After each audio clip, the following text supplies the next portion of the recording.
Mais uma entrevista do Projeto 230, aqui na Biblioteca, desta vez com a Lídia Quadrado, deputada do PSD. Muito bem-vinda. Muito obrigada. É um prazer estar aqui convosco e agradeço imenso o convite para poder mostrar o meu percurso também nos 230. E vamos a isto, e começando exatamente pelo círculo eleitoral onde foi eleito, que é os Açores. É mais desafiante ser deputada de um arquipélago, de um território insular? Eu acho que sim, sem dúvida. Eu estou, portanto, não estou desde o início da legislatura, portanto, estou a substituir um colega que foi para o Governo Regional e tem sido, portanto, há sensivelmente um ano. E tem sido uma experiência extremamente desafiante, e eu penso que ser deputada dos Açores é ainda mais desafiante, porque temos que defender, por assim dizer,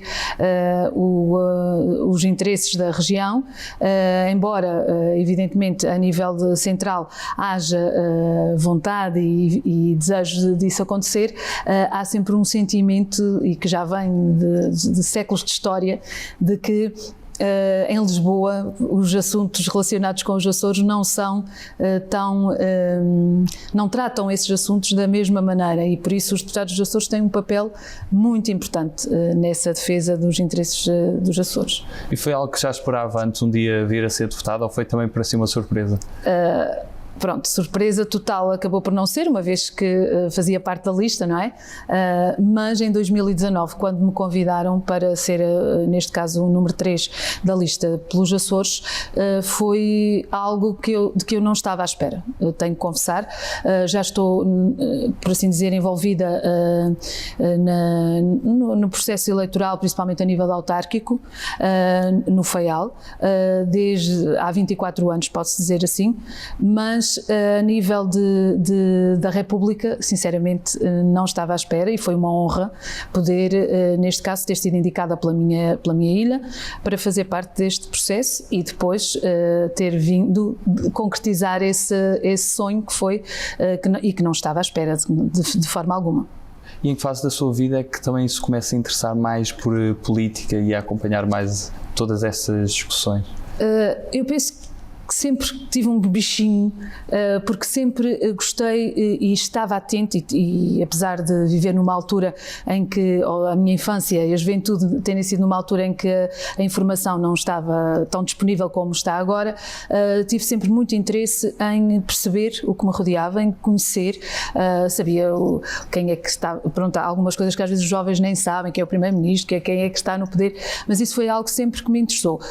O meu pai também sempre fez parte de junta de freguesia e, portanto, esteve envolvido no PSD em particular, e talvez por isso cresci, por assim dizer, dentro desta ideia. E sempre estive atenta, mas sinceramente a nível de mesmo política, a nível de estar no dia-a-dia a trabalhar nessa parte, não estava nos meus planos. Apesar de que há 24 anos, como eu disse, fui convidada para integrar uma lista para a Câmara Municipal.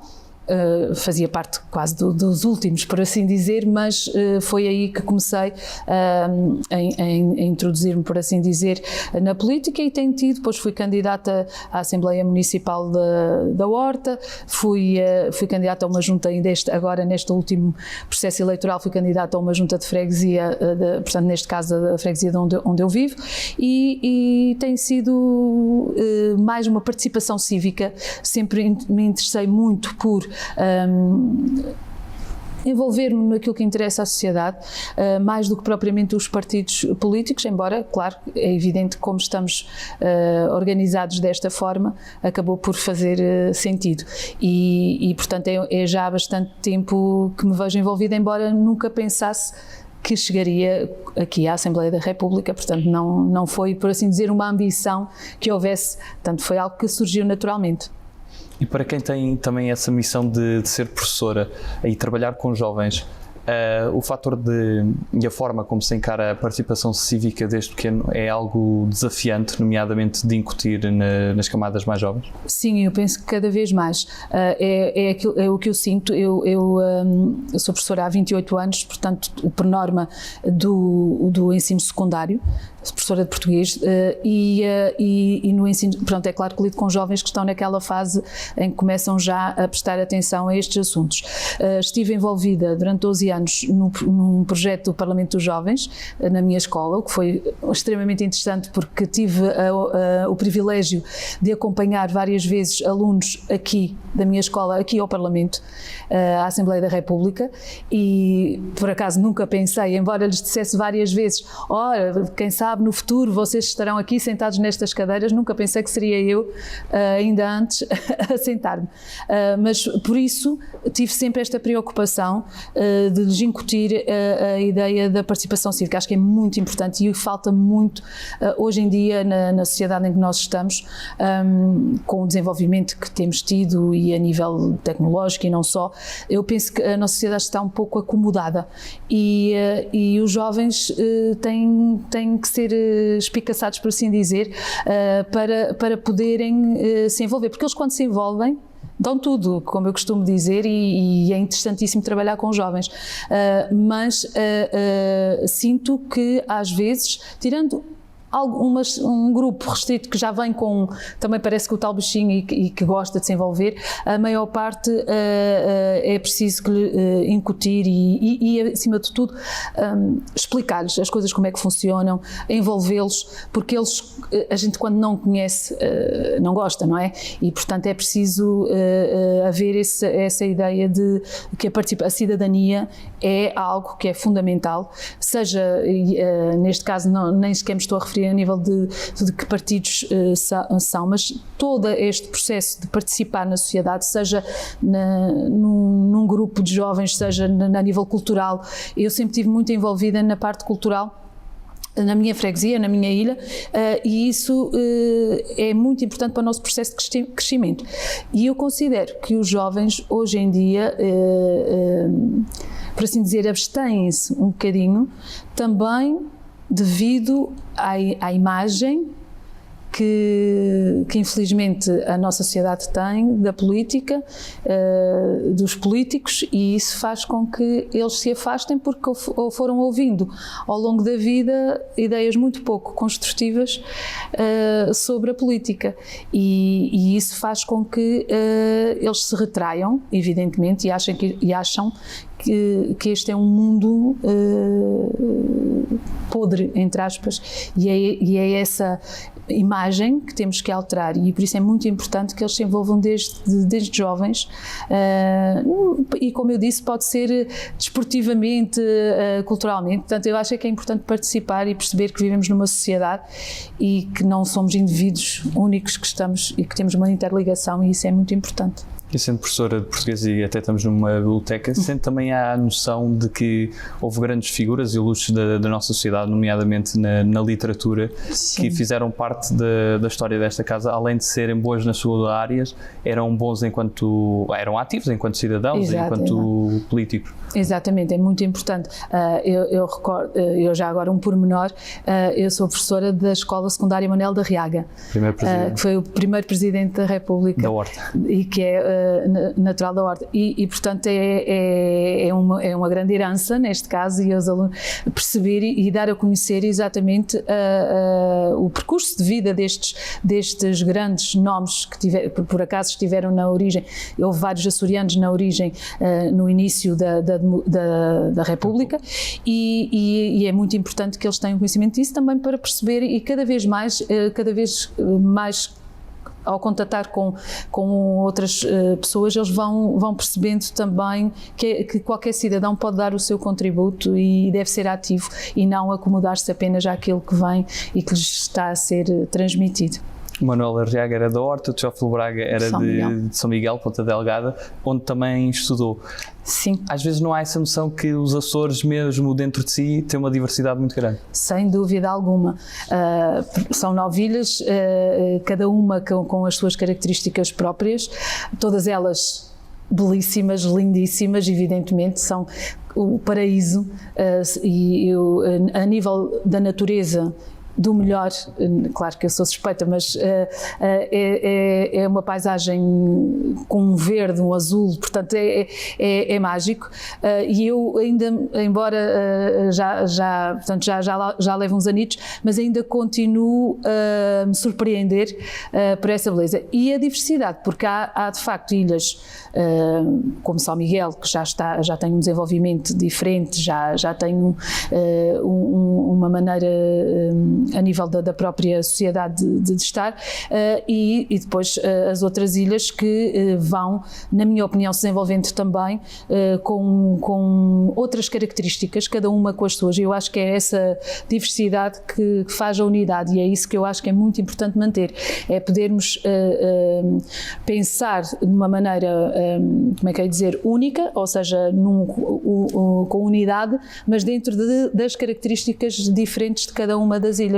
Cada uma tem muito, por assim dizer, para dar e para desenvolver, e é muito importante que isso aconteça. Voltando aqui ao Parlamento e ao trabalho parlamentar, um dos trabalhos, se calhar menos visíveis, mas mais importantes, é o trabalho de comissão. Sim. Nas duas comissões que faz parte enquanto efetiva, quais foram neste último ano os trabalhos também mais intensos que enfrentou? Pois eu estou na Comissão da Educação e Ciência, Desporto e Juventude, portanto engloba aqui um conjunto que para mim também é muito atrativo.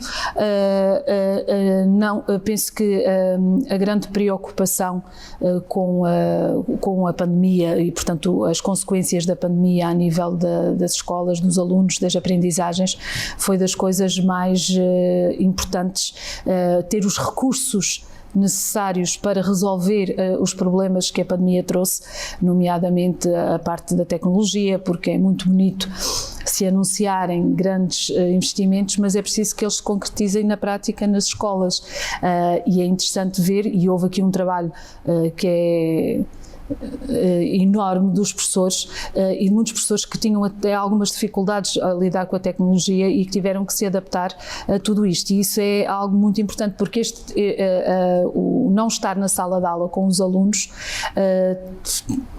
traz marcas e vai trazer consequências, evidentemente, e este processo de se poder recuperar as aprendizagens de maneira a que os alunos não sejam prejudicados, acho que foi um ponto muito importante. Por outro lado, uma área que me agrada bastante nos negócios estrangeiros e das comunidades portuguesas, não sei, talvez porque também a nível dos Açores nós temos uma relação muito próxima com a nossa diáspora, com a imigração, tudo o que tem a ver com as comunidades, e por isso acho esta uma área muito interessante, onde nunca tinha trabalhado, mas que tem sido bastante atrativo, e principalmente as questões que são dolorosas, como a questão do Cabo Delgado, também os problemas que têm existido à volta, a nossa impotência perante situações de fragilidade como as que eles viveram, os massacres, é algo bastante difícil de encarar, e às vezes gostaríamos de ter assim uma varinha mágica que resolvesse os problemas todos, mas têm sido áreas muito interessantes. E a parte dos negócios estrangeiros e das comunidades também numa relação com os Açores, que é bastante importante. Ao nível da educação, essa relação não tem sido tão evidente, atendendo ao facto de nós termos a parte da educação regionalizada, a parte do desporto regionalizada, e neste caso a ligação entre os Açores e esta comissão tem mais a ver com o ensino superior, com a nossa Universidade dos Açores, a importância do investimento também nesta universidade, que é pequena, mas que já tem uma dimensão considerável, mas que evidentemente neste caso pela sua tripolaridade, que é algo que é muito importante, que é não estar centrada apenas num local, o facto de estar também ter um polo na Ilha Terceira, o facto de ter um polo na Ilha do Faial, evidentemente encarece todo o processo, mas gera uma riqueza e um enriquecimento a nível para os Açores e para os alunos também que lá estudam, muito importante, e por isso é uma parte que também tem sido bastante trabalhada nesta comissão. Passamos para a segunda parte da nossa entrevista e começamos pelas nossas escolhas, e a primeira que lhe proponho entre humildade e ambição. Sem dúvida, humildade. É extremamente importante estarmos conscientes das nossas limitações e respeitar sempre o que nos rodeia, embora a ambição QB, aquela ambição que tem a ver com o sonho e com a vontade de querer, também seja muito importante, mas como personalidade, humildade garantidamente. Cães ou gatos? Cães. Campo ou cidade? Campo. Tony Blair ou Boris Johnson? Tony Blair. Agora duas personalidades, falámos há pouco, Teófilo Braga ou Manuel da Riaga? Manuel da Riaga, neste caso, pela ligação e por ter sido, de facto, o primeiro Presidente da República. Peters ou Hard Rock? Peters, garantidamente. E com gin. Rui Veloso ou Jorge Palma? E essa já é uma dupla difícil, mas vou escolher Jorge Palma. Vitorino Mésio ou Sofia Melbrenner? Eu gosto imenso de Sofia Melbrenner, mas adorei O Mau Tempo no Canal, de Vitorino Mésio, talvez pela ligação a nível de espaço, mas a forma como ele criou aquele romance faz-me escolher Vitorino Mésio. Gin ou vinho? Gin. Liberal ou conservadora? Mais liberal. Kennedy ou Lincoln? Kennedy. Alcatra ou cozido? Alcatra. José Cid ou Nelly Furtado? Nelly Furtado. Embora o José Cid faça parte da parte da minha juventude, a ouvir José Cid, aquelas grandes músicas que ele tem também, apesar de tudo, mas gosto da sonoridade de Nelly Furtado. 230 ou 180, falando no número de deputados? Sinceramente, eu penso que é importante o trabalho que é realizado. Entre 180 e 230, se calhar hoje em dia poder-se dizer que é politicamente correto, por assim dizer, escolher os 180, atendendo àquilo que eu referia também há pouco, de haver uma imagem dos políticos que parece que são gananciosos e que só pensam em si, mas por outro lado, o trabalho que se desenrola nesta Assembleia e todas as áreas em que toca, é fundamental que haja quem nos represente, mas se calhar escolho os 180. E quem é aquela personalidade nacional ou internacional que, se um dia tivesse a oportunidade de convidar para almoçar, para aprender mais com essa pessoa, quem é que seria? Seja do mundo da política ou de outra área? Pois, sinceramente, se eu pudesse, cá está, estamos num se, eu tenho muita curiosidade em perceber como é que seria e como é que estaria o país se Francisco Sá Carneiro fosse vivo e que se não tivesse acontecido aquela tragédia. Faz parte do meu imaginário também enquanto jovem, lembro perfeitamente do dia em que ele morreu, assisti, neste caso através da RTP Açores, foi um dia de luto. Eu lembro, tinha 9 anos, mas tenho aquela sensação muito clara de que tinha havido uma grande tragédia. Mas pronto, tirando essa parte, acima de tudo, tendo em conta a expectativa criada, tudo aquilo que conheço e que fui percebendo à volta de Francisco Sá Carneiro, e tendo em conta o país no momento em que está, eu gostaria muito de perceber e de conhecer as ideias dele, se estivesse cá agora, por exemplo, para resolver os problemas que nós temos. E também, claro que isso nunca, num universo paralelo, eu gostaria muito de perceber como é que teria sido se ele não tivesse sido, se não tivesse acontecido aquela tragédia. Por outro lado, a nível literário, eu gostaria imenso de falar com Fernando Pessoa e perceber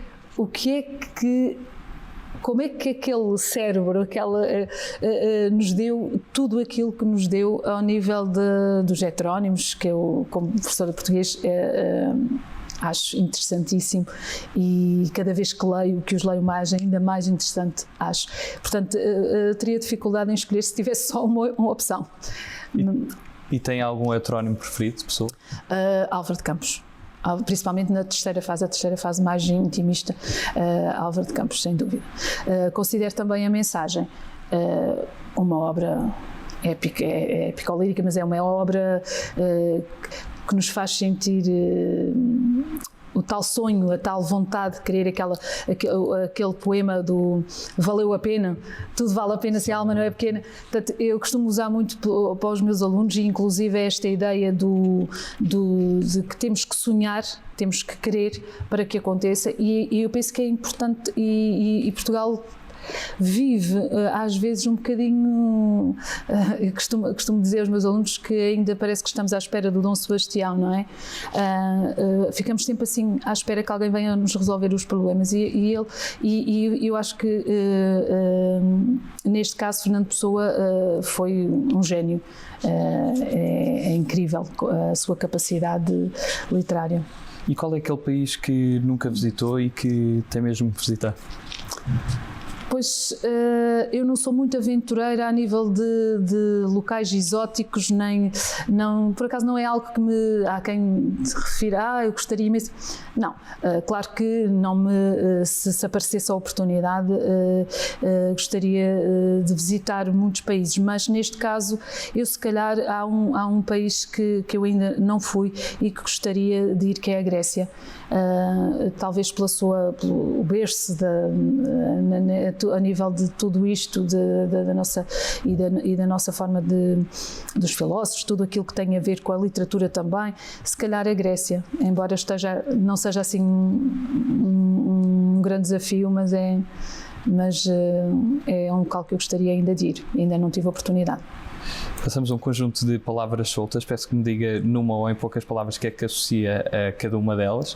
A primeira que escolhi é oceano.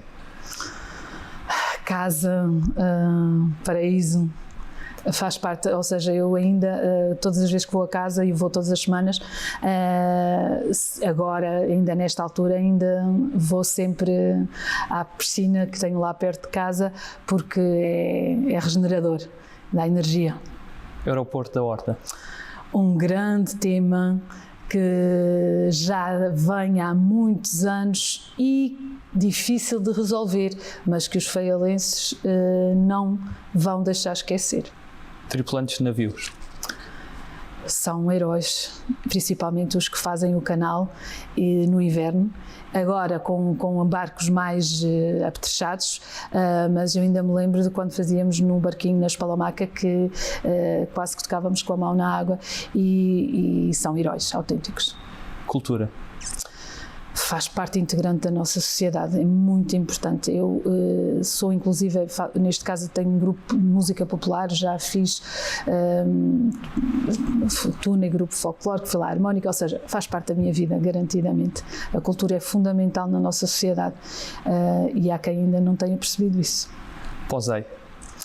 Outro grande desafio, outra grande agenda, um assunto que temos que resolver, e é importante também a solidariedade nacional nesse aspecto, porque a agricultura é a base da nossa economia nos Açores, e nós temos que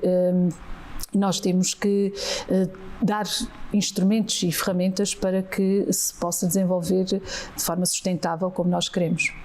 Assimetrias. Existem muitas, mas a assimetria tem que ser vista de uma forma positiva, mas sempre com o objetivo de se tornar mais uno. Nações Unidas. Muito importante na defesa dos direitos humanos, e cada vez mais está a ser necessário. Jovens. O melhor, neste caso, da nossa sociedade, aquilo que é fundamental para que dá brilho, por assim dizer, e às vezes eu já sinto uma certa nostalgia desse tempo, mas os jovens é uma riqueza. E se pudesse resumir Portugal numa palavra, que palavra é que escolher? Uma palavra, talvez esperança. Eu acho que não podemos não podemos perder, temos que ter esperança de que todos os desafios que a sociedade nos está a trazer vão ser resolvidos positivamente, é muito importante. E para terminar, que mensagem é que gostaria de deixar aos portugueses? Uma mensagem de que não se deixem, não deixem de participar, não deixem de dar a sua opinião. Felizmente temos liberdade para o fazer, que é algo que muitos lutaram para que nós tivéssemos, e às vezes não damos valor a essa liberdade. E portanto não deixem de participar, participem na sua sociedade, na sua comunidade local, mas contribuam para que Portugal possa de facto ter melhores dias. Lídia Quadrado, terminamos assim a nossa entrevista. Muito obrigado pela sua participação. Muito obrigada eu pelo vosso convite e foi um gosto poder estar aqui presente. Obrigado a todos lá em casa. Continuem atentos às 230 entrevistas aqui na Assembleia da República. Até à próxima.